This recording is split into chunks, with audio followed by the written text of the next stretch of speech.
Hey, Jody Holland with the Psyche of Success video blog here. We are on hypnotic selling, and guess what? We're going to drop the anchors, raise the sails. Yeah, I know if you're a sailor, you understand that you don't drop anchor before you start sailing. You wouldn't raise the sails, but I'm talking S-A-L-E-S, not S-A-I-L-S. So we're going to drop some anchors, and we're going to talk about three specific kinds of anchors. We're going to talk about anchors that are present tense, so they're just anchoring an idea with a person. We're going to talk about some physical anchors that you can use, but you got to be very careful with them. And then we're going to talk about future thought anchors, or how you plant an idea in a person's mind so that they think about it down the road. So let's get started. Most anchors that you're going to use are the way that you will present things, or verbal anchors. In fact, you've got to be careful, like I said, on the physical anchors, because let's say we're talking and I want to anchor with a specific touch. If I reach across the table and tap you on the side of your face, you're going to kind of freak out. So you've got to be careful where you touch the person, that you don't creep them out, that you're not being weird about it, and that it is relevant. A redirect is the way that I use most of the time when I'm selling. Now the redirect, here's how it works. A redirect is a way that we say, we've listened to what they said, we've interviewed them based on what you learned in the previous chapters, and then I'll say something to the effect of, because you want this, and because you're the kind of leader that moves things forwards, I want to help you in that process. You have to make sure you use either because or you use the word but. You've indicated that you really like what you have, but you also indicated that you wanted X, Y, and Z. So you're reaffirming that they like what they have, but there's this one thing or two or three things that they want that would make their life even better. You're redirecting their thought patterns to look for what they could have in addition to what they do have. You never want to go in and say the words, what you bought before you got ripped off on, or what you bought before was a horrible decision, because you're essentially saying, please raise your guard instead of raise your sails. You're putting them in a position to be defensive because you don't want them to see that what they did before was a good idea. Instead you say, okay, I understand you like what you have. What do you like about it? And they'll describe it. Why do you like that? Because of this.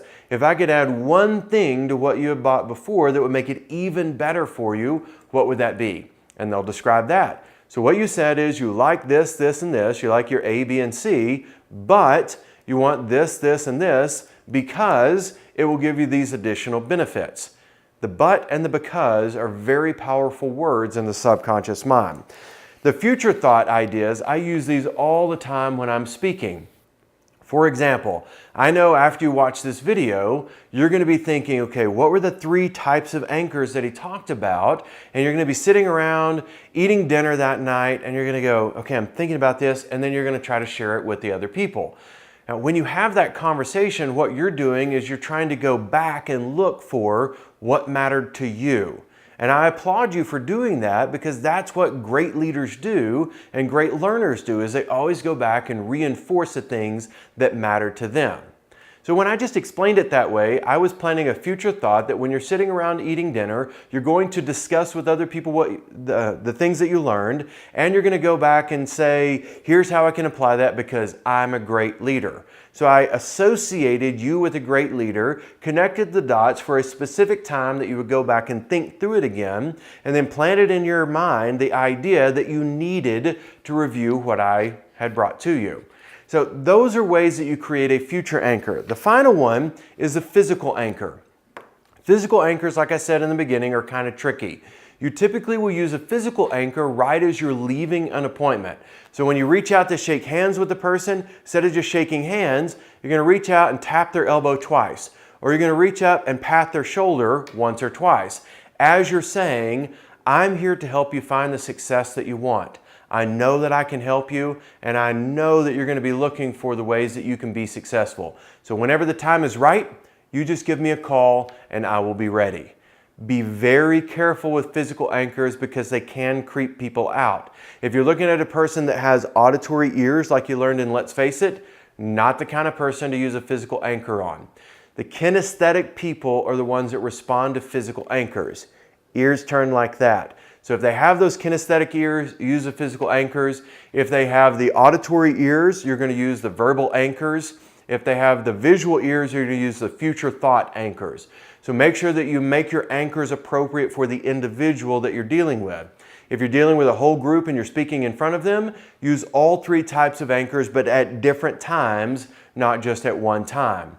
Make sure that you appropriately time your anchors and that you connect it to the success of the future, not to the problem. You got to be very careful, because if they say, well, here's what's wrong, and you go, okay, this is what's wrong, they're now going to connect you with the tapping on the shoulder to what's wrong instead of what could be right. So drop the anchors, raise your sails, and you will find the success that you're looking for. But just connect the dots in the other person's mind so that they want to move forward. I'm Jody Holland with the Psyche of Success video blog. I can't wait to see you on the next episode. Follow me on Twitter at Jody and Holland. Find me on Facebook at Jody Holland Training and Speaking. And definitely subscribe to the channel, share with your friends, even tell your mom about it. She's going to love it. Talk to you soon.